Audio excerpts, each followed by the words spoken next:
Bismillah walhamdulillah wassalatu wassalamu ala rasulillah Sayyidina Muhammad ibn Abdullah wa ala alihi wa sahbihi wa mawalah. Subhanaka la ilma lana illa ma 'allamtana innaka antal alimul hakim. Rabbi zidna ilma warzuqna fahma. Amin. Allahumma amin. Allahumma inna nas'aluka ilma ladunni wal mashrab as-safi al-haniyya wa hab yaghni. Allahumma inna nas'aluka ilma ladunni wal mashrab as-safi al-haniyya wa hab yaghni. Allahumma inna nas'aluka ilma ladunni wal mashrab as-safi al-haniyya wa hab yaghni. Amin ya rabbal alamin. Alhamdulillah, limpahan syukur kita panjatkan ke hadirat Allah. Hari ini luar biasa.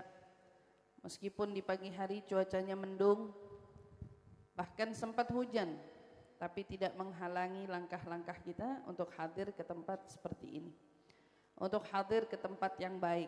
InsyaAllah mudah-mudahan langkah-langkah kita semua tidak akan menjadi langkah yang sia-sia,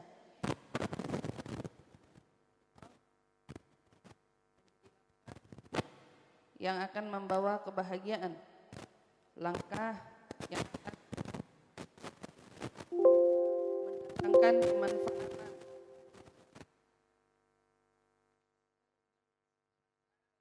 Itu dari sananya itu.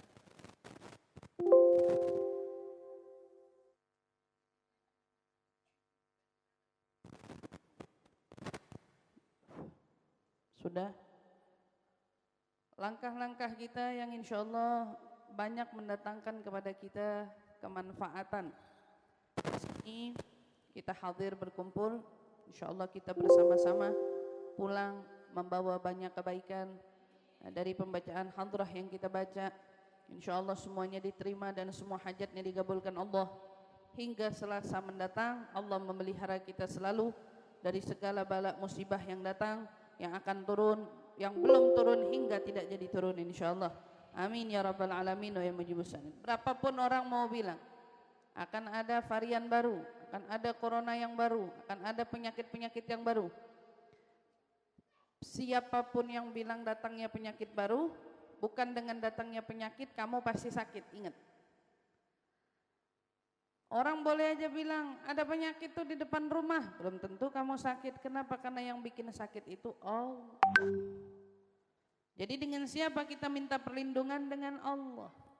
Minta keselamatan dengan siapa? Dengan Allah. Dan seperti hari ini kita duduk, kita berharap, kita berdoa dengan pembacaan hadrah berkat para wali-walinya Allah, para kekasih-kekasihnya Allah, Allah menjaga kita. Bahkan bukan cuman kita, ahli keluarga kita, anak-anak kita, orang tua kita, suaminya yang pada di rumah maupun yang sedang kerja di luar, mudah-mudahan senantiasa terpelihara, dijaga oleh Allah. Berkat istrinya yang duduk ngaji di sini, berkat anaknya yang hadir di sini, berkat orang tuanya yang duduk di sini, semua keluarga kita, negara kita, kampung kita, mudah-mudahan dijaga Allah Subhanahu wa ta'ala. Amin ya rabbal alamin. Makanya ibu saya ingetin, setiap kali mau datang hadrah pasang niat. Niatnya jangan ditinggal. Karena karomahnya hadrah, man atagasid ilal hadrah nala magsudah bi'aunillah. Dibilang kayak gitu, man atagasid. Siapa yang datang ke hadrah gasid. Gasid itu emang niat. Datangnya ke hadrah tuh emang niat dan bawa niat. Jadi bukan cuma mau hadir hadrah, tapi dia bawa niat. Niat biar sembuh, niat biar gabul hajat, niat biar tertolak segala bala, niat dilindungin sama Allah, niat diangkat musibahnya, kesulitannya. Niat itu semualah nala magsudah bi'aunillah. Kata dia bilang, dia bakal dapat semua cita-citanya, keinginannya, harapannya dengan pertolongan Allah. Jadi insyaallah mudah-mudahan semua yang datang enggak pulang bawa tangan hampa, tapi dia pulang bawa banyak hadiah dari Allah Subhanahu wa taala, berkat para wali-walinya, berkat kekasihnya. Namun saya mau ngingetin ini juga kepada banat anak-anak tim multimedia, besok tolong dibikinin sholawat taj di fotokopi, karena sholawat taj insyaallah akan kita baca setiap selesai baca hadrah. Apa itu sholawat taj? Sholawat taj adalah sholawatnya Syekh Abu Bakar bin Salim. Di Khulasatul Madad ada, Sholawat taj itu apa? Sholawat taj itu banyak faedahnya, banyak khususiyahnya. Minhu diantaranya daf'alu bala, nolak bala, nyembuhin sakit. Karena di dalam sholawat taj itu sahibut taj wal mi'raj wal buraqda dafi'al bala wal waba wal marad wal alam. Nah, di situ ada semuanya komplit. Siapa itu Rasulullah? Dafi'il bala, yang menolak bala. Wal waba, penyakit. Wal marad, wabah itu wabah, marad itu penyakit tertentu. Wal marad wal alam, rasa yang kamu lagi rasain, itu yang nolak Nabi semua. Jismuhu tahir mutahharun mu'attar munawwar, anismuhu maktubun marfuun ala lawhi wal kalam, syamsid duha badrid duja nuril huda misbahid dhulam. Abil Qasim, sisanya itu adalah nama Nabi semua yang kita baca, yang kita sebut. Insyaallah dengan izin Allah yang kita baca, semua bala ya, wabah, penyakit, rasa sakit yang kita rasa, insyaallah semuanya biiznillah berkat Nabi Muhammad ditolak Allah Subhanahu wa taala. Insyaallah mulai minggu depan kita bakal sama-sama baca, nanti ibu-ibu insyaallah fotokopiannya disebarin, nanti kita baca sama-sama. Mudah-mudahan Allah semakin menjaga dan melindungi kita semua ya, dan juga seluruh ahli keluarga kita, orang-orang yang kita cintai, amin ya rabbal alamin wa ya mujibas sa'ilin. Mari sebelum kita awali lanjut kajian kita dari kitab Mukasyafatul Qulub, sama-sama kita awali kajian kita dengan doa ta'lim. Bismillahirrahmanirrahim. Nawaitu ta'allum wa ta'lim wa naf'a wal intifa' wal mudhakarah wa tadhkir wal ifada wal istifada wal hitha ala tamassuk bi kitabillah wa sunnati rasulillah sallallahu alaihi wasallam wad du'a ila al huda wad dilalata ala al khair ibtigha'a mardatih wa qurbih wa thawabih wa husnul khatimah ma'al lutfi wal afiyah wa salahil aqibah bi rahmatika ya arhamar rahimin ya rabbal alamin ya mujibas sa'ilin. Bismillahirrahmanirrahim. Al-babu at-tasi' ashar fi bayan al-khusyu' fi shalah. Jaa fil khabar anna Jibril alaihi salam jaa yawman ila an-nabi sallallahu alaihi wasallam wa qala ya Rasulullah kuntu ra'aitu malakan fis sama' ala sarir wa hawluhu 70,000 malak sufufan yakhdimunahu wa kullu nafsin yatanaffasu dhalikal malak yakhluqullahu min nafsihi malakan wal an ra'aitu dhalikal malak ala jabal Gaf munkasir al jinah wa huwa yabki falamma ra'ani qala li atashfa' li qultu ma jarmuk qala kuntu ala sarir lailatul mi'raj famarra bi Muhammadun sallallahu alaihi wasallam fama qumtu lahu fa'agabani Allahu bihadhihi al-'uqubah wa ja'alani fi hadzal makan kama tara qala fatadarra'tu ila Allah fatashaffa'tu lah faqala Allah ta'ala ya Jibril qul lahu hatta yusalli ala Muhammad fa shalla dhalikal malak 'alaika fa'afa Allahu anhu wa ambata janahihi. Kita masuk ke bab tasi' asyar 19. Kita masuk ke bab 19 karena kemarin bab 18 sudah selesai tentang kasih sayang, maka sekarang kita lanjut bab bayanul khusyuk fi shalah. Tentang khusyuk di dalam salat. Jaa fil khabar, datang dalam sebuah hadis. Diterangkan sesungguhnya malaikat Jibril alaihi salam suatu ketika datang kepada Nabi kita Muhammad sallallahu alaihi wasallam dan malaikat Jibril berkata, "Wahai Rasul, aku lihat ada satu malaikat di langit. Dia berada ala sari, di tempat yang sangat-sangat indah." Ada dibilang di atas singgasana, di tempat yang bagus. Ini malaikat dikelilingi oleh 70.000 malaikat lainnya. Berbaris-baris malaikat, 70.000 malaikat ini berbaris-baris mengelilingi dia, berkhidmah pada dia. Ngelayanin ini malaikat satu. Ngurusin ini malaikat satu yang ada di singgasananya. Bahkan setiap malaikat itu bernafas, dari nafasnya Allah ciptakan lagi malaikat. Setiap kali malaikat itu nafas, Allah ciptain lagi malaikat. Itulah makanya kan malaikat bilangannya enggak terhitung karena jumlahnya sangat-sangat banyak. Ya, malaikat salah satu makhluknya Allah yang tak terhitung jumlahnya karena jumlahnya sangat banyak. Jadi ini malaikat satu duduk di atas singgasana dikelilingi oleh 70.000 malaikat. Setiap malaikat itu bernafas diciptain lagi satu malaikat sama Allah. Nah, ini saking besarnya kedudukan si malaikat yang satu ini. Punya tempat. Wal'an kata dibilang, ra'aitu dzalikal malak 'ala jabal Ghaf munkasirul jinah wa huwa yabki. Sekarang Rasul katanya malaikat Jibril, saya ngelihat malaikat itu ada di gunung Ghaf. Posisinya sayapnya patah dan dia lagi nangis. Dia nangis. Karena malaikat punya sayap. Nah, kemudian sayapnya ini patah, kata malaikat Jibril, dia nangis. Malaikat Jibril cinta sama Rasul. Falamma ra'ani, saat aku lewat, kata malaikat Jibril, dia ngelihat saya. Lalu dia bilang, atashfa'li, mau enggak kamu tolongin saya? Mau enggak kamu bantuin saya? Kata si malaikat yang patah sayapnya tadi. Qultu ma jarmuk, saya tanya dosa kamu apa? Kok kamu bisa patah sayapnya begini? Padahal tadinya kamu di tempat yang begitu besar, megah, sehingga sana kau dikelilingi oleh malaikat-malaikat lain yang membantumu.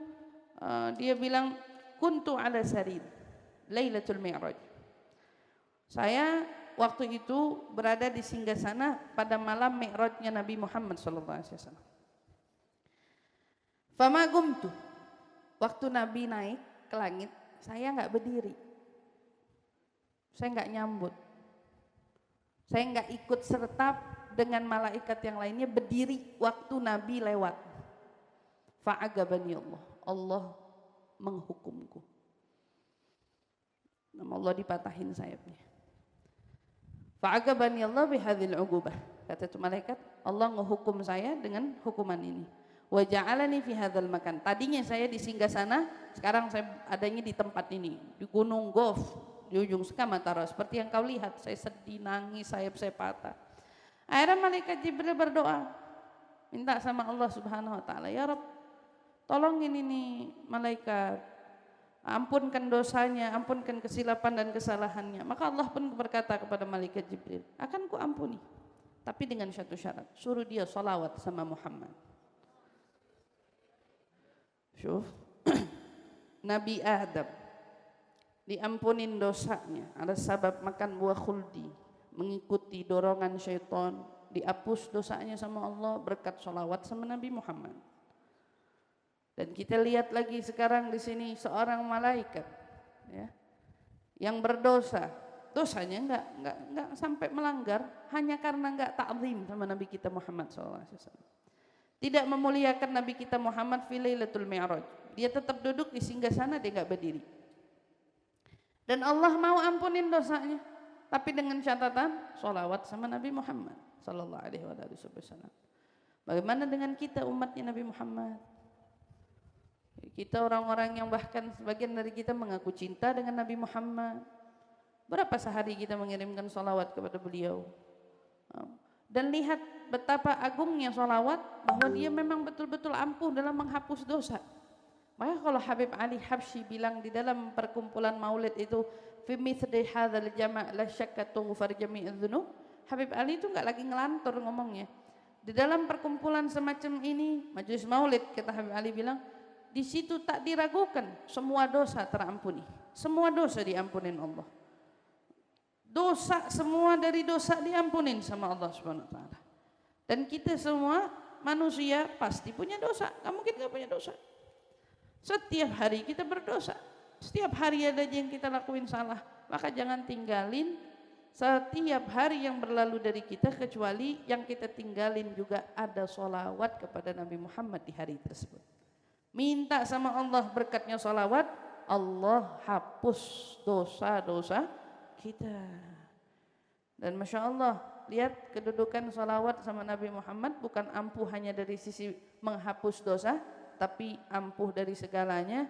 Namun kita enggak punya majal di sini untuk membahas sholawat lebih panjang. Kita bahas apa yang dikutip oleh Imam Ghazali di dalam kitab ini.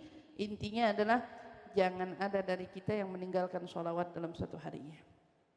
Ya, dibaca sholawat berapapun bilangan yang kamu bisa baca, berapa yang kamu bisa dawamkan, dawamkan.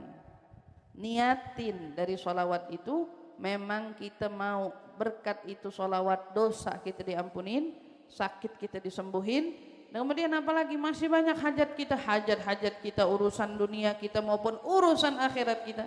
Yang paling nikmatnya lagi, sholawat nganterin kita menjadi orang yang paling dekat sama Nabi Muhammad sallallahu alaihi wasallam. Nah, ini juga pelajaran bahwa malaikat dihukum sama Allah lantaran gak ta'zim sama Nabi Muhammad. Maka kalau kita ngelihat ada orang yang gak ta'zim sama Nabi Muhammad, orang yang gak hormat sama Nabi Muhammad, tungguin aja. Ugubahnya Allah gak bakalan pergi. Hukuman Allah gak bakal pergi untuk mereka orang. Pasti ada. Orang-orang yang menghina Nabi Muhammad, orang-orang yang niatnya, tujuannya betul-betul ingin menghancurkan ajarannya Nabi Muhammad, Allah gak akan tinggal diam. Pasti ada hukumannya Allah untuk mereka. Tinggal tunggu aja tanggal mainnya. Tinggal tunggu. Gak di sini justru kita itu, nih ibu-ibu yang suka ngelihat, kenapa ya orang itu jahat kok gak dihukum sama Allah? Kita gergetan pengen lihat hukumannya di mana. Hukumannya di sini dengan mata kita, kayak kita ngelihat Korun dihukum, Fir'aun dihukum. Kita pengen ngelihat bukti nyata, Namrud dihukum sama Allah. Hadirin yang dimuliakan oleh Allah, terkadang azab yang Allah segerakan di dunia itu sifatnya lebih ringan daripada azab yang Allah simpan untuk di akhirat. Makanya satu-satunya dosa yang Allah tunda. Allah tunda. Ada satu dosa, ya, Allah tunda balasannya. Dari dosa itu kita nggak dapat dampaknya, gitu ya. Dari sekian banyak dosa, dosa-dosa kita yang lain boleh jadi sama Allah nggak dihitung sekarang, tapi ada dosa yang Allah segerakan. Di sini dapat, di sono dapat. Gitu. Apa tuh dosa itu? Dosa uququl walidin, dosa durhaka sama orang tua. Di sini dia dapat, di akhirat dia dapat. Tapi kenapa sekian banyak dosa yang lainnya disimpan sama Allah di akhirat? Enggak, di akhirat aja dibalas. Hitung-hitungannya di akhirat. Karena tidak mau diberikan kadarnya sesuai siksaan di dunia. Tapi mau dikasihnya kadarnya siksaan akhirat. Nah, untuk orang uququl walidin double. Dunia dapat, di sana dia dapat. Begitu kan? Nah, ini nih orang-orang yang hidupnya kurang ajar sama Allah, kurang ajar sama Rasulullah. Rasulullah dihina, dicaci, dimaki, agamanya dibuat permainan dan lain sebagainya. Kok mereka hidupnya enak ya? Kok mereka hidupnya senang? Kok enggak tiba-tiba turun azabnya Allah buat mereka orang itu yang zalim-zalim? Enggak, sama Allah tunggu. Azab di sini terlalu ringan untukmu. Azab di sini terlalu ringan. Makanya ditunda azabnya di akhirat. Mereka nggak ngerasain mungkin siksa Allah di sini, tapi yang lebih takut, yang lebih nakutin itu dapat siksaan Allah di sana. Karena udah dapat siksaan Allah di sana, satu hari kayak berapa? 1000 tahun lamanya. Satu gigitan dari kalajengkingnya neraka 1000 tahun nggak hilang sakitnya, doh. Di sini doang dipecut. Seminggu hilang, sebulan hilang, ditembak, jeder, mati di tempat, selesai. Apa? Menunggu apa? Dibakar, selesai api dunia. Begitu nyawanya melayang, nggak ngerasain apa-apa lagi. Tapi sama Allah nggak, ditungguin ntar di akhirat. Makanya kan ada orang ateis datang kepada siapa? Imam Ahmad bin Hanbal atau Imam Abu Hanifah, lupa. Kalau nggak salah Imam Abu Hanifah. Orang ateis datang ke Imam Abu Hanifah ini nanyanya nyinyir. Kenapa Allah ciptain neraka dari api, sementara iblis musuhnya kita juga dibikin dari api? Nggak adil dong, api ketemu api, apaan yang sakit? Katanya dibilang. Iblis katanya tempatnya di neraka, lah dianya aja dari neraka, dibilang. Dianya dari api. Allah nggak adil dong, kata orang ateis bilang sama Imam Abu Hanifah. Kata Imam Abu Hanifah, sini maju kamu ke sini. Maju dia. Kenapa katanya? Ditampar sama Imam Abu Hanifah. Wah, naik darah dia. Kurang ajar banget kamu tampar saya. Loh, saya tuh nampar cuma mau nanya, sakit nggak?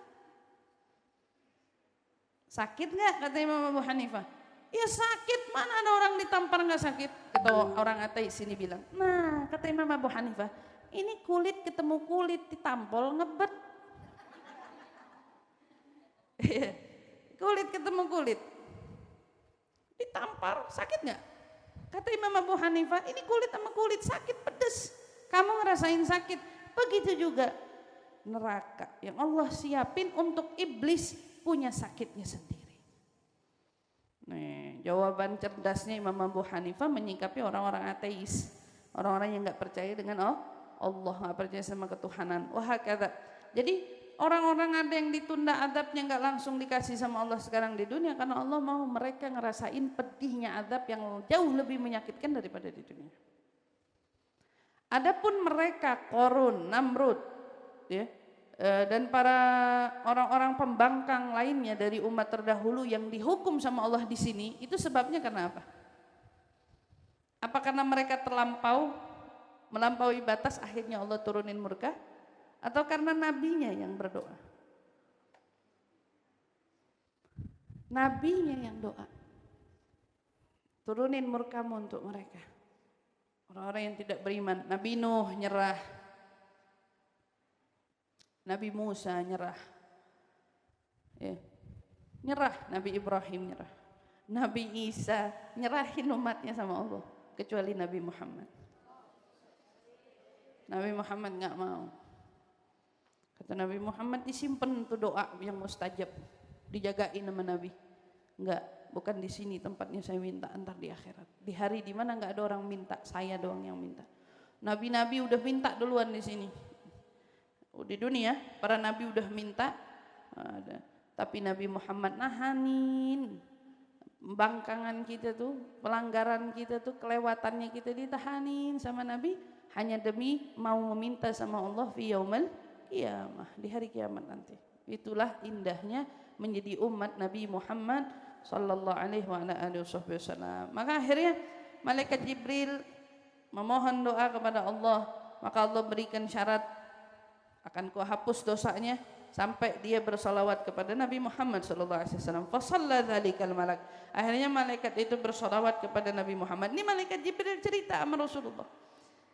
Maka malaikat itu salawat ya Rasul kepadamu, dan Allah pun menghapus dosa-dosanya. Bahkan Allah memberikan kembali sayapnya yang patah tadi, ditumbuhin lagi sama Allah subhanahu wa ta'ala. Lihat, dari rahmatnya Allah kepada orang yang bisa memuliakan Nabi Muhammad sallallahu alaihi wasallam. Ini orang muliain. Ada orang muliain, ada orang yang cinta. Beda. Orang yang memuliakan orang lain belum tentu cinta. Tapi kalau orang yang cinta sudah pasti memuliakan. Saat orang memuliakan Nabi aja, memuliakan, mungkin barangkali kala itu belum cinta. Allah sudah berikan dia tempatnya yang tadinya enak jadi enak lagi. Bagaimana orang yang punya cinta? Udah cinta memuliakan, karena nggak mungkin orang mengaku cinta tapi menghinakan Nabi. Itu nggak mungkin. Tapi kalau orang cuman memuliakan saja, belum tentu cinta. Bisa banyak orang-orang barat memandang tokoh seorang Nabi Muhammad itu adalah tokoh yang sangat berpengaruh, tokoh yang hebat. Dia tidak mengatakan Nabi dengan sindiran-sindiran buruk seperti orang-orang sekarang kalau ngomongin Nabi dengan nyinyirnya, dengan apa. Enggak, mereka mengagumkan Nabi. Banyak orang-orang tokoh-tokoh hebat di zaman itu, bahkan sebagian dari mereka mengatakan perannya seorang Muhammad di dalam Islam itu sangatlah luar biasa. Bahkan dia mampu merubah peradaban. Bukan hukum lagi loh, peradaban. Orang jahiliyah berubah menjadi orang yang punya pribadi yang baru. Peradaban kuno diganti sama Nabi. 500 tahun fasenya orang berada dalam kebutaan. Mereka enggak ketuntun dengan ajaran apapun. 500 tahun kosong. Datang Nabi Muhammad 23 tahun memimpin, dan itu ajaran mampu merubah peradaban. Dan peradaban itu berubah dan dipengaruhi sama Nabi bahkan setelah beliau wafat. Bagaimana enggak hebat itu? Gimana enggak luar biasa? Orang ada yang mengagumi Nabi Muhammad SAW. Mereka hormati Nabi Muhammad, tapi belum tentu cinta. Tapi kalau orang udah cinta, udah pasti dia muliain Nabi Muhammad SAW. Kita harus mengambil bagian cinta dan memuliakan Nabi Muhammad. Bukan cuman muliain Nabi Muhammad aja, cinta. Tapi kalau kita belum punya cinta, maka memuliakan Nabi fardu ain bagi setiap individu kaum muslimin. Hukumnya wajib muliain Nabi Muhammad sallallahu alaihi wasallam. I'lam annahu warada anna awwal ma yanzur fihi min amalil 'abd yaumil qiyamah as-shalah. Fa in wajadat tamah qubilat minhu wasair amalih. Wa in wajadta naqisah ruddat ilaihi wasair amalih.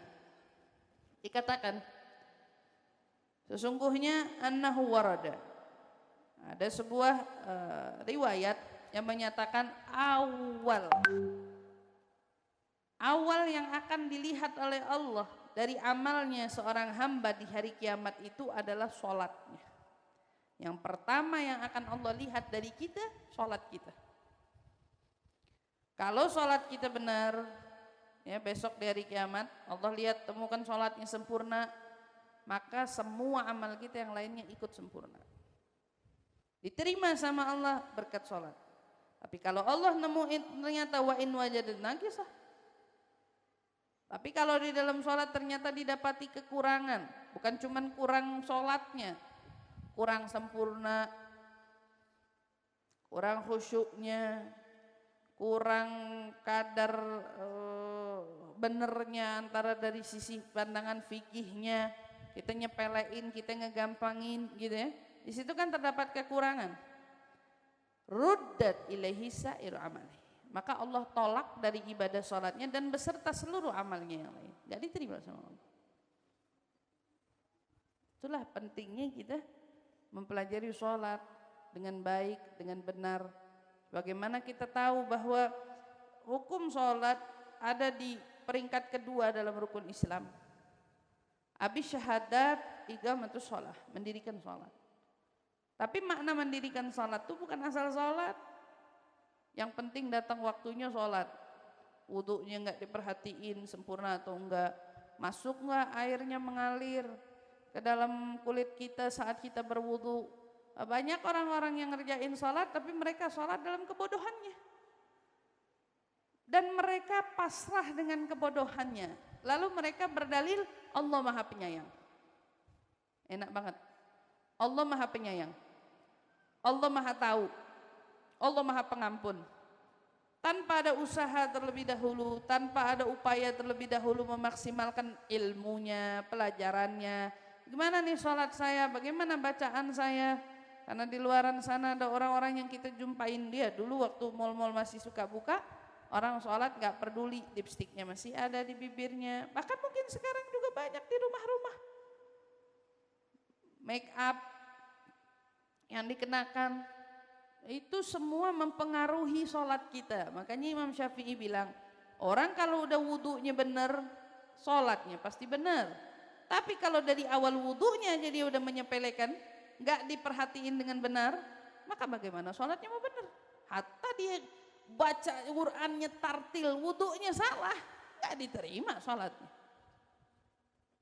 Maka belajarkan dari awal, dari asas, dari permulaan wudunya. Orang kalau belajar ilmu fikih, babu toharoh, bab toharoh yang dia pertama wudu yang keluar. Belajar wudu yang benar. Anak-anak kecil di TK, di TPA diajarin bagaimana? Wudu. Karena itu kunci sumbernya toharoh kita, kesucian kita. Tanpanya kita nggak bisa sholat, tanpanya kita nggak bisa ngaji. Nggak bisa baca Quran. Tuh wudu. Perhatiin kuku jangan dipiara panjang. Hukum manjang kuku gimana? Sudah hukum manjang ini sih boleh, ente mau manjangin semeter lagi boleh. Tapi itu tasyabuh siapa? Niru siapa ke satu? Syaiton yang manjangin kuku kan? Gitu kan? Syaiton yang manjangin kuku. Terus apalagi yang sulit dari kita kalau kita tuh manjangin kuku? Wudu. Wudu kita. Wudu kita jadi bermasalah. Perhatikan bagaimana air itu sampai masuk ke bawah kuku kita. Karena itu bagian daripada yang harus. Itu harus diperhatiin. Jadi hal-hal yang semacam itu kita harus ngerti hukumnya. Dan kita lihat di sini dikatakan amalan yang pertama dilihat oleh Allah besok di hari kiamat dari hambanya, dari seorang hamba adalah sholatnya. Kalau sholatnya benar, gubilat minhu, sholatnya diterima, wasair amalih, dan semua amalnya.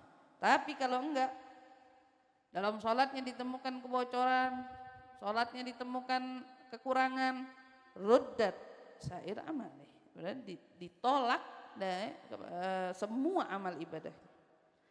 Wa qala sallallahu alaihi wasallam, mathalus shalatil maktubah kamathalil mizan, man awfa istawfa. Kata Rasul sallallahu alaihi wasallam, perumpamaan salat al-maktubah. Salat al-maktubah itu salat 5 waktu. Itu perumpamaannya seperti timbangan. Barang siapa yang memenuhi salatnya, artinya salat 5 waktunya dipenuhi, maka timbangannya penuh. Faqad istawfa. Tapi barang siapa orang yang ngurangin, 1 waktu dikurangin sama dia, ya udah, mana mungkin timbangannya penuh. Gitu. Perumpamaannya kata Nabi seperti timbangan.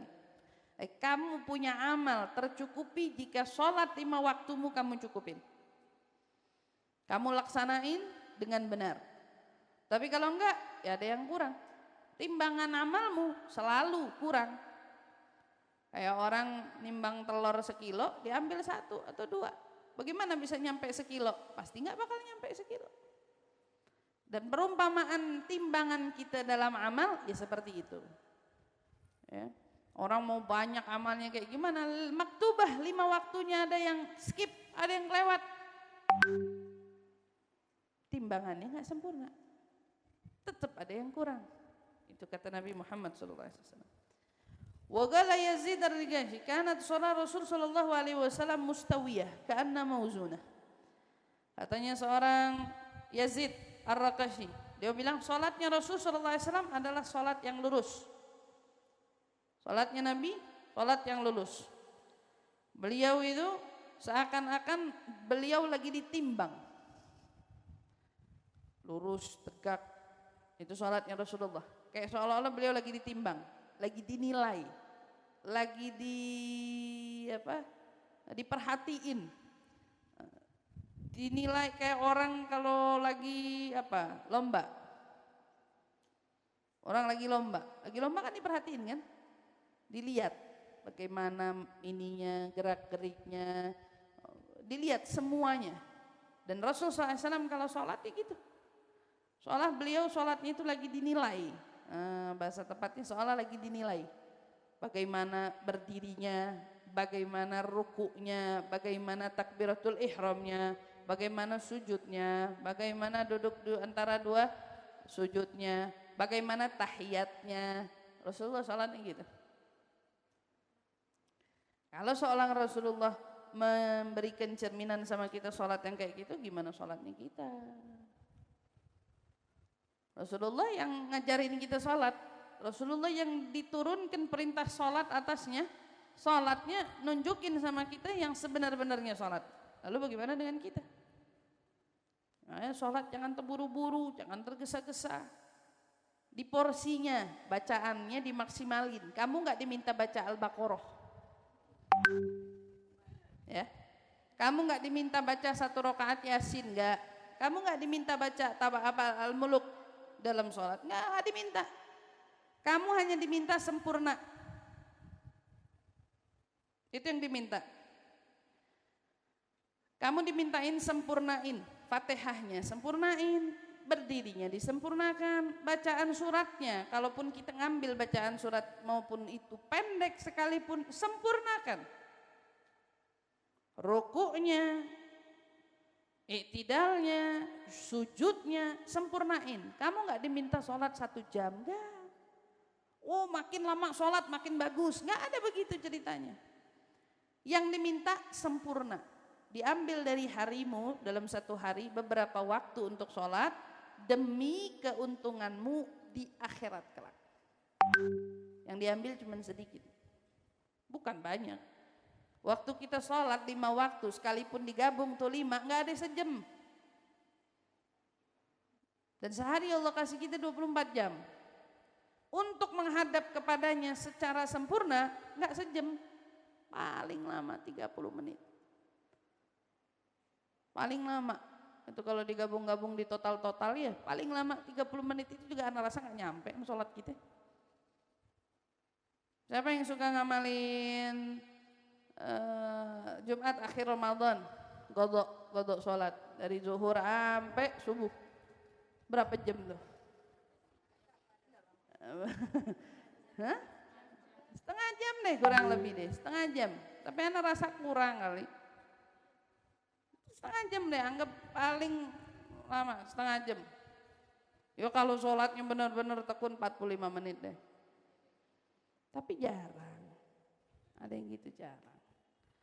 Nah ini kan ngasih pelajaran buat kitanya apa? Subhanallah, ternyata yang diminta sama Allah yang diambil dari 24 yang dikasih nggak nyampe satu aja nggak nyampe 1 jam.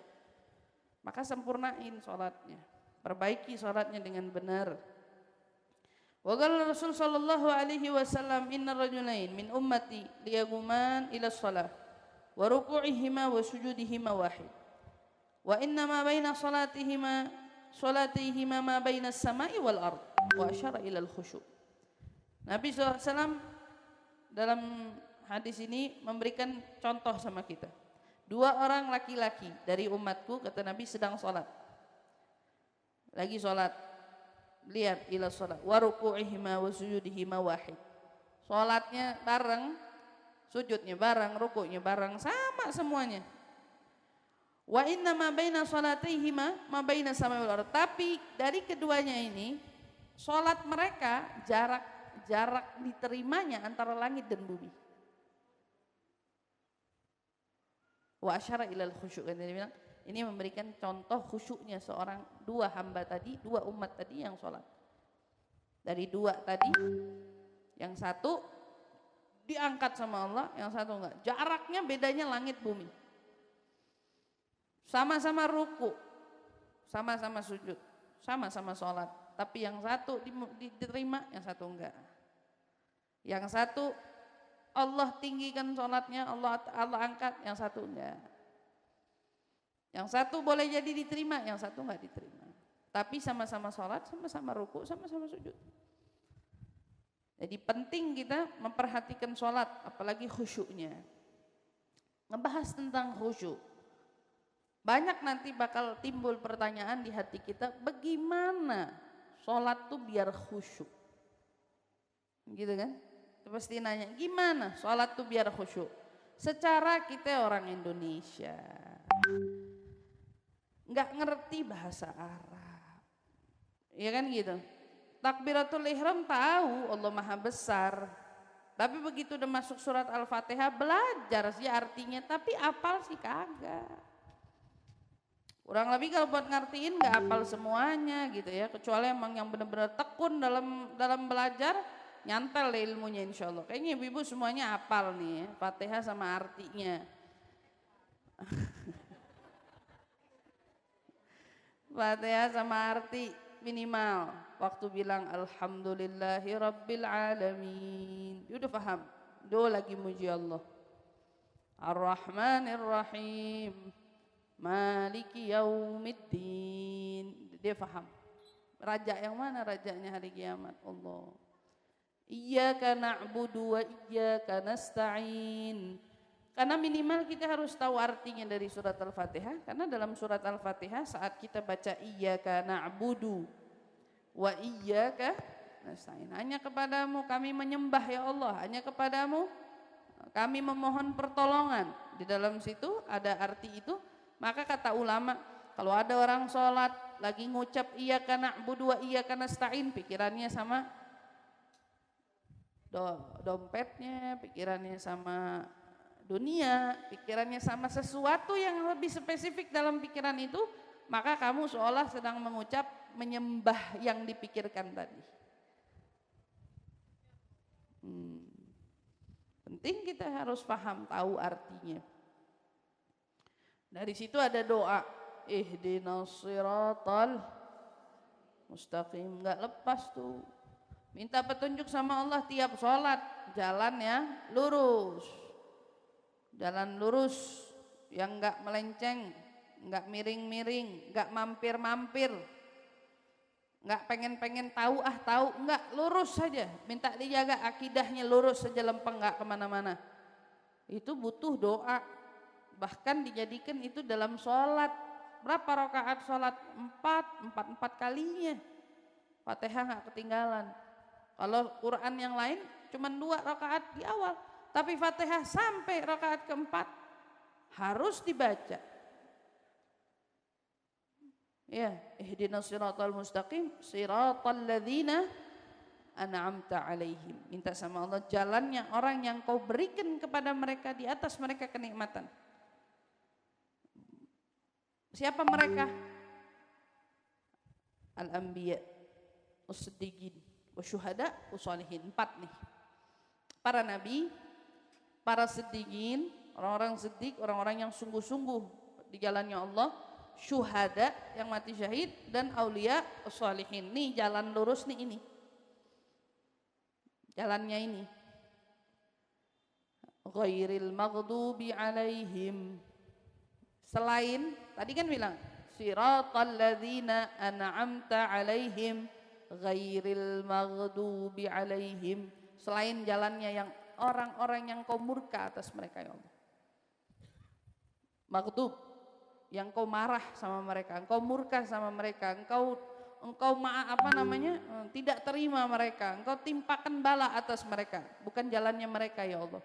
Waladdallin, kata ulama tafsir, al-maghdub al-yahudi, al-maghdub ini si Yahudi, dallin si Nasoro. Jalannya Yahudi, jalannya Nasoro, minta perlindungannya sama Allah setiap kita sholat. Jangan sampai kita ngikutin jalannya Yahudi, jalannya Nasoro. Maghdub orang Yahudi, Allah murka sama mereka, Allah marah sama mereka. Dhalin yang jelas-jelas sesat, menyesatkan, jalannya orang Nasara. Nasallallahu salam wal afiyat. Tiap sholat kita baca itu. Minimal kamu harus tahu. Nah, ini kan sholat kita, iya deh Fatihah tahu.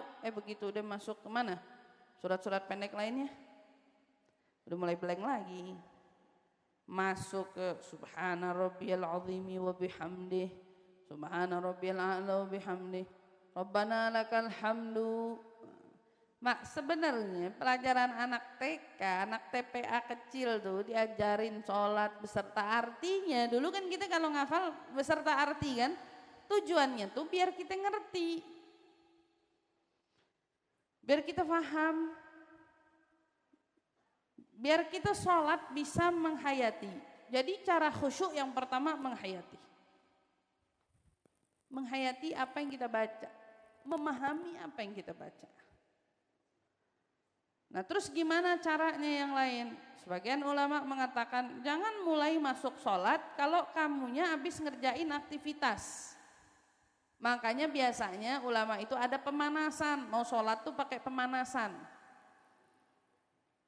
Sholat, nggak langsung sholat sunnah. Biasanya kalau di Hadramut tuh zikiran subhanallah, subhanallah, subhanallah, alhamdulillah, alhamdulillah dibaca tuh. Setiap kali mau sholat, sebelum sholat ada pemanasan dulu. Kayak kamu mau olahraga, masa tiba-tiba nggak ada persiapan dulu? Kamu mau nyelam nih, mau berenang, masa nggak tarik nafas dulu? Ini nggak habis ngomong, ambilin ini, gitu. Allahu Akbar. Gimana mau khusyuk? Gimana mau khusyuk? Habis ngomong. Lagi ngomong, lagi di tengah-tengah ngomong, udah kelar, udah gimana? Allahu Akbar. Apa yang kita habis omongin itu masuk ke dalam sholat kita, makanya perlu ada pemanasan. Biar kita bisa menghadirkan diri di dalam sholat. Ibu-ibu, makanya diajarin sama pelajaran sekarang, apa orang-orang sekarang. Kita kan sholat itu suatu hal yang rutin dikerjain tiap hari loh. Tiap hari sehari 5 kali kita sholat, harusnya apa yang biasa kita kerjain dalam sholat itu bisa menjadi kebiasaan kita, sesuatu memori yang gak terlupakan. Jadi kalau ada orang pengen nih sholat gak dilupain, pengen nih sholat itu khusyuk, enak. Nabi aja bilang waju'ilal qurratu aini fi sholat. Saya jadiin kesenangan saya itu dalam sholat. Pokoknya kalau sholat senang. Bahkan ada para aulia sholihin, mereka orang-orang yang kalau masuk waktunya sholat pesan sama ahli keluarga, yang mau berisik. Tapi giliran saya udah selesai sholat jangan ada yang berisik lagi. Bayangin, kalau kita kan terbalik, mau sholat jangan berisik. Gitu kan, jangan berisik karena terlalu mudahnya masuknya orang-orang sekitar kita itu dalam pikiran kita dalam sholat. Jadi kuncinya khusyuk apa? Kuncinya khusyuk pertama nih, gelombang otaknya dibikin tenang dulu. Gelombang otaknya dikasih tenang. Salah satu cara yang membuat orang tenang tuh zikir. Zikir kan salah satu cara yang bikin orang tenang. Ala bidzikrillahi tatmainnul qulub. Salat itu meditasi. Orang Hindu salat meditasi kan, ibadahnya mereka meditasi. Kita tuh dikasih salat sama Allah, itu juga meditasi. Sebetulnya orang kalau mau salatnya khusyuk, salatnya yang nyenengin kayak gimana? Yang kalau kamu masuk dalam salat kamu tenang. Tapi kok saya salat nggak tenang-tenang, salat sumpek tetap sumpek. Udah nangis di sejadah, air mata, tisu sampai meleraran mana-mana. Nggak tenang-tenang juga, gelombangnya nggak turun ternyata. Nggak turun nih gelombang otaknya, ternyata nggak turun. Karena kamu dalam sholat mikirin kesana kemari. Jadi pantes kalau orang mau khusyuk harus ada upaya terlebih dahulu. Kayak orang mau nyelam, narik napas dulu. Siap-siap kan, mau nyelam, orang mau sholat gitu juga. Makanya Imam Syafi'i kasih permulaan sholat waktu mau takbir, ucapin dulu usolli fardhu zuhri arba'a raka'atin. Ada muqaddimah. Sebelum takbir muqaddimah. Memudahkan kamu waktu takbir, nanti ngulang niat di hati. Terus gimana balik lagi ustazah gelombang? Ternyata gelombang otak itu tenang kalau kamu nyuruh dia tenang. Kalau kamu nggak suruh dia tenang ya dia nggak bakal tenang. Orang lagi marah, gimana bisa tenang? Orang lagi repot, gimana bisa tenang? Sebetulnya kalau kamu dikuasain otak, kamu nggak bisa. Tapi kalau kamu yang nguasain otak, kamu bisa. Jadi belajar. Tekniknya belajar. Belajar bukan kamu dikuasain otak, tapi kamu nguasain otak. Karena otak itu gimana perintah badan, kita gimana perintahnya otak. Otak bilang ente lapar. Otak bilang ente kenyang. Jadi sebenarnya bukan soal perut kosong sama perut ada isinya, enggak. Semuanya otak ternyata. Subhanallah ya. Ada orang sugesti otaknya bilang ada air nih depan dirinya nih, depan dia jalan. Ya jatuh deh nih, pleset deh nih. Bener aja begitu dia lewat dia kepleset. Ada orang-orang yang kayak gitu bilang lagi jalan naik motor atau ada lubang, ya jatuh, dubrak deh jatuh. Kadang-kadang kita lagi nyetir, lagi asik-asik bengong, tiba-tiba ya mobil di depan ngerem telat, nabrak.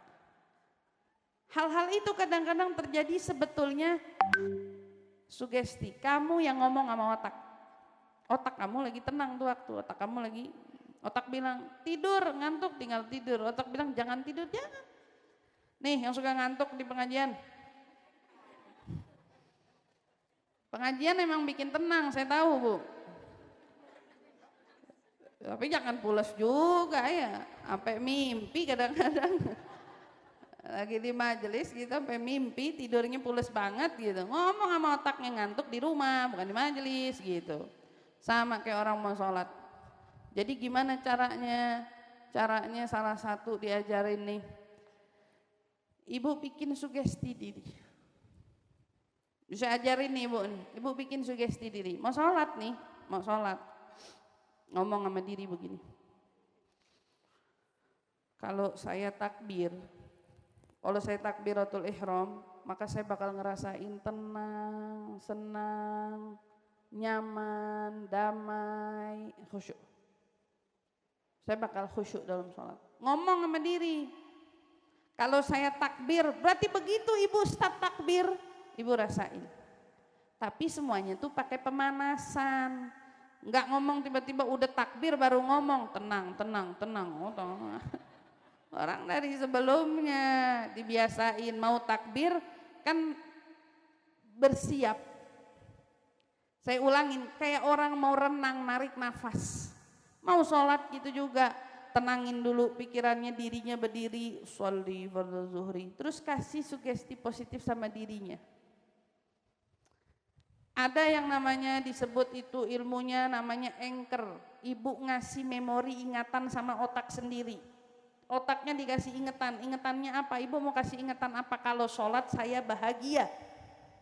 Kalau sholat saya happy, saya senang, saya tenang, saya damai. Tuh yang mau dikasih itu. Kalau saya sholat saya tenang, saya sholat saya bahagia. Saya sholat saya bugar, saya seger, semangat kalau sholat. Ibu ngomong begitu. Itu ibu lagi mau ngasih ingetan di otak. Tapi ingetinnya pakai apa? Alarm, gak mungkin. Ingetinnya berarti pakai sinyalnya takbiratul ihram. Kalau saya takbiratul ihram, saya bakal tenang, bahagia, semangat. Jadi hatta subuh sholatnya gak loyo. Karena semangat. Bisa Ustazah, cobain aja di rumah. Pemanasan, terus bilang sama sugesti diri. Setiap saya takbiratul ihram, saya bakal ngerasain tenang, nyaman, tenang, khusyuk, damai. Apanya ibu mau bikin sholat apa? Kalau Nabi jadiin kesenangan dalam sholat. Jadi Nabi kalau sholat ngerasanya senang. Bukan cuma khusyuk aja, senang. Ada sesuatu kesenangan dalam dirinya, makanya kangen terus sama sholat. Karena happy, karena senang di dalam sholat. Itu yang dirasain sama Nabi. Nabi yang jadiin dirinya. Waju'iltu qurra'aini fi shalah. Aku jadikan kesenanganku di sholat. Itu Nabi yang milih. Kita mau apa? Sholat nyenengin, sholat nyemangetin, sholat itu menenangkan, ngomong sama diri. Dan coba. Jadi selain kita belajar dengan zikir, menurunkan gelombang otak yang lagi kalut, habis masak oseng-oseng, udah pakai mau kena nih. Wah, lagi oseng, ya Allah udah jam 1 ini udah pakai mau kena padahal. Habis oseng, matiin kompor, lali Allahu Akbar. Yang hadir habis itu oseng-osengnya Bu. Iya lagi oseng-oseng, lihat jam, iya. Percaya nggak percaya, begitu yang bakal datang. Ibu habis ngapain aja, sebelum sholat ibu ngapain, sebelum ngapain itu yang sholat itu yang datang di dalam sholat.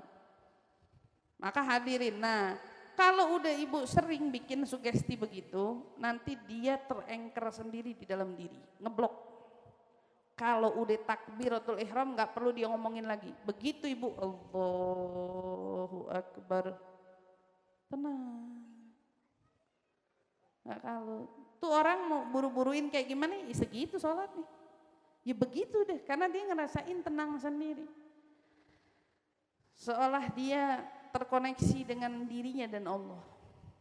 Apalagi kalau pinter sugestiinnya, wah setiap kali saya takbiratul ihram saya berada di alam yang berbeda. Beneran, itu kamu sholat dimensi kamu beda. Kamu itu lagi mukalama ma'arab loh. Lagi bicara sama Allah. Kalau ibu udah bisa ngehadirin tenang, damai, bahagia tadi, ngomong sama diri dengan dimensi yang berbeda lagi. Kalau saya udah takbiratul ihram, saya berada di dimensi yang berbeda.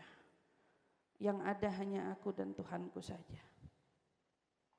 Yang ada hanya aku dan Allah. Gak ada yang lainnya. Itu anak mau nangis mau apa, ibu nggak berasa, orang ibu bikin sugesti ibu di dimensi yang lain. Itulah yang dilakuin oleh Imam Ali Zainal Abidin. Lagi sholat dia bilang, setiap aku sholat aku hadirkan diriku kayak ada di tengah-tengah sirat tuh. Sayyidina Ali Zainal Abidin. Maka dia di tengah-tengah sirat, bawah neraka, depan surga. Pas rumahnya kebakaran, karena dia ngebayangin dimensi yang dihadirin, sugesti yang dihadirin, dia berada di jembatan Sirat, di bawahnya neraka, panasnya neraka kayak apa, dihadirin tuh sama beliau panasnya neraka dalam dirinya, rumahnya kebakaran dia nggak berasa, diteriak-teriakin sama orang dia nggak berasa.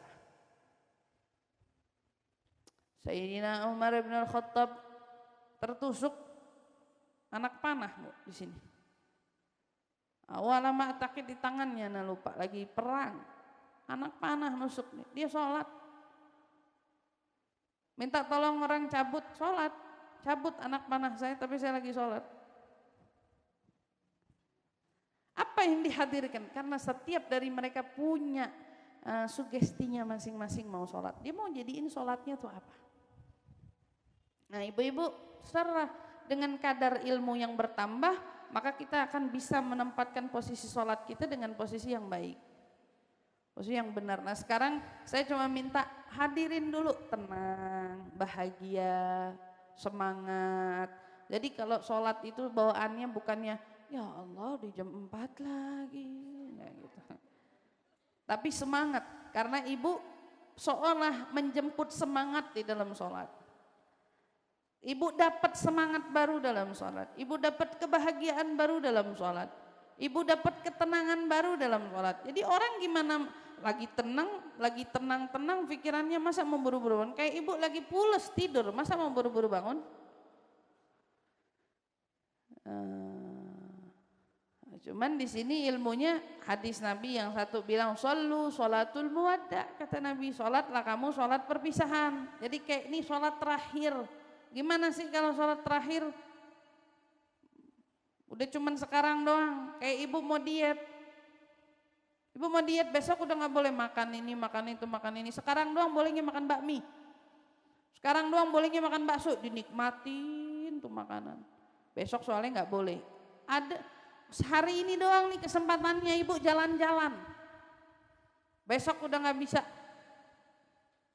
Bagaimana tuh kesempatan seolah terakhir? Nah ini sholat dibikin sama Nabi begitu juga, seolah kamu besok gak ketemu lagi, abis gini kamu gak ngerasain lagi sholat. Maka gimana tuh kalau perasaan yang terakhir itu sayang-sayang banget, mau makan coklat lagi sayang-sayang, ini tinggal satu-satunya nih, belinya di mana jauh, ngabisinnya pelan-pelan, makannya diresapin, ya Allah enak banget. Besok gak ada lagi soalnya. Begitu juga sholat. Saat kita sholat begitu. Jadi sholat khusyuk, bukan tiba-tiba hadiah. Enak itu orang sholatnya khusyuk. Semuanya itu usaha. Mau sholat khusyuk, belajar. Pengen sholatnya benar, belajar. Dan salah satu caranya yaitu, jadi otak kita tuh kalau mau khusyuk dalam sholat, ingat harus tenang. Zikiran, dibantu zikir sebelumnya, tilawah Quran, atau muqaddimahnya bisa dengan qobliyah, sholat sunnah 2 rakaat qobliyah ya sebelumnya, atau nanti setelah sholat lanjut dengan ba'diyah. Nah itu salah satu upaya yang bikin kita punya sholat itu jadi enggak begitu aja, tapi sholat kita jadi maksimal, kualitasnya bagus. Karena kita ingat, saya ulang, kita enggak diminta baca Al-Baqarah, gak diminta baca Al-Muluk, gak diminta baca surat-surat panjang dalam sholat. Boleh baca surat tiap hari sholatnya, Al-Ikhlas lagi, Al-Ikhlas lagi, Al-Kautsar lagi, Al-Kautsar lagi, Inna a'toina, Idza ja, boleh. Mau cuman entu lagi yang hafal boleh, tapi bener, kualitasnya maksimal. Wa qala sallallahu alaihi wasallam, la yanzurullahu yaumal qiyamah ila al-'abd alladhi la yuqimu sulbuhu baina ruku'i wa sujudih. Nabi SAW bersabda, Allah tidak akan memandang hari kiamat kepada seorang hamba yang tidak menegakkan sholat, yang tidak menegakkan sulbinya antara ruku' dan sujud. Artinya dia nggak buat tubuhnya bergerak untuk ruku' dan sujud. Orang-orang yang begitu nggak akan dipandang sama Allah di hari kiamat. Kalau Allah nggak pandang, mau ngarep pandangan siapa lagi? Man shalla shalah. Man shalla salatan liwaqtiha wa asbagh wuduha wa atamma ruku'aha wa sujuduha wa khusyu'uha urijat wa hiya bayda musfirah taqul hafizakallah kama hafadtani. Dalam riwayat yang lain Nabi bersabda, barang siapa orang yang sholat, satu sholat di waktunya, dia perbaiki wudunya dibenerin, wa atamma ruku'aha wa sujudaha, dia sempurnain ruku'nya dan sujudnya dan dia khusyuk di situ. Ya, udah sempurna, gerakannya benar, posisinya benar dan dia khusyuk di situ. Wa khusyu'aha uriyat, sholatnya naik, wahya bayda, dari badannya itu naik amalannya berupa cahaya putih yang terang menderang. Salat itu kemudian cahaya itu bilang apa? Hafizakallah kama hafadtani. Semoga Allah menjagamu sebagaimana engkau menjagaku selama ini. Itu salat kita, doain kita sendiri.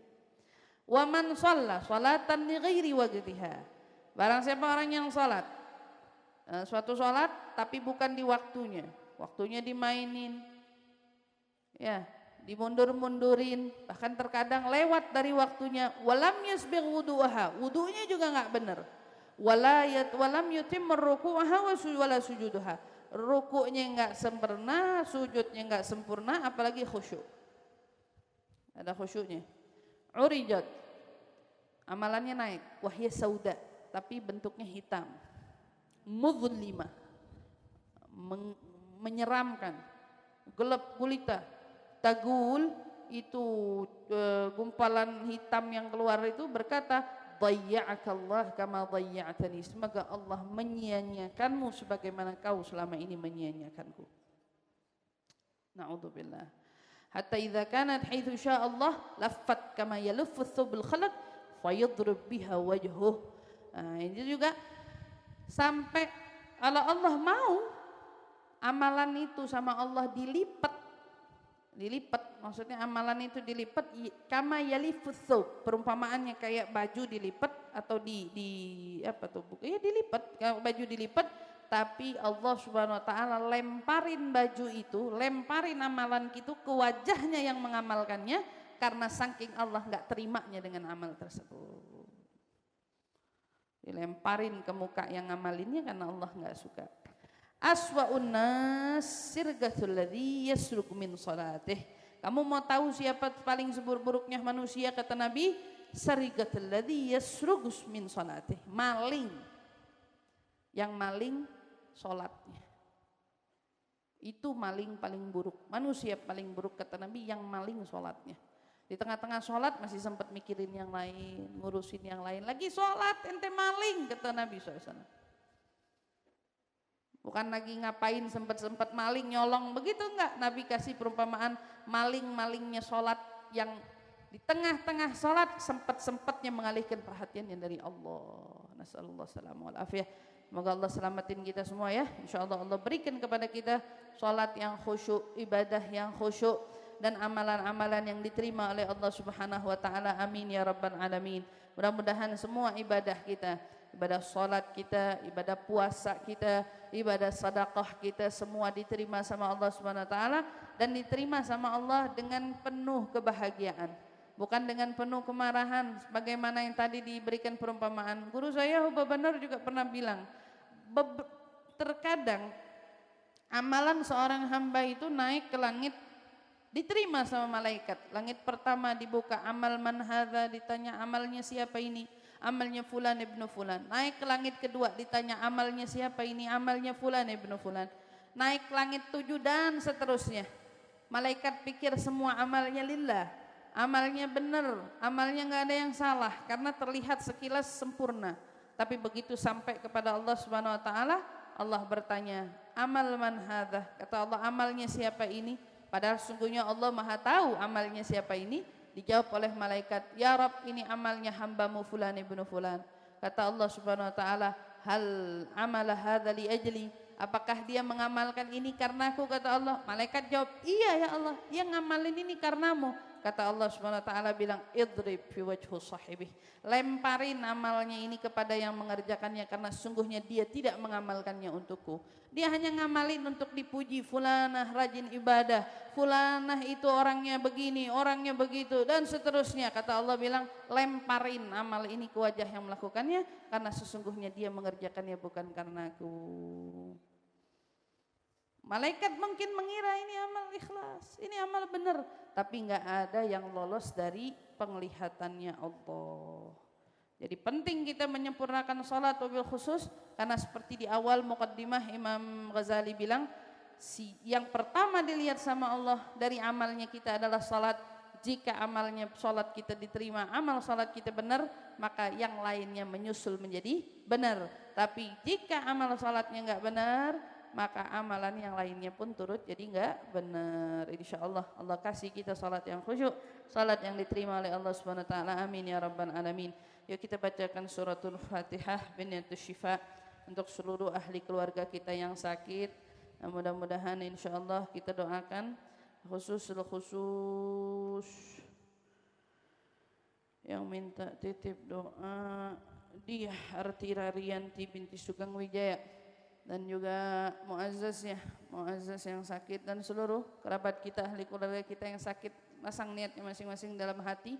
Mudah-mudahan berkat apa yang kita belajar, apa yang kita baca, insyaallah Allah Subhanahu wa taala angkat penyakit kita semua, berikan kesembuhan untuk yang sakit terkhusus dan juga untuk kita semua. Amin ya rabbal alamin. Bismillahirrahmanirrahim. Allahumma rabban nas adhib bil basri syanta syafi wa afi antal ma'afi.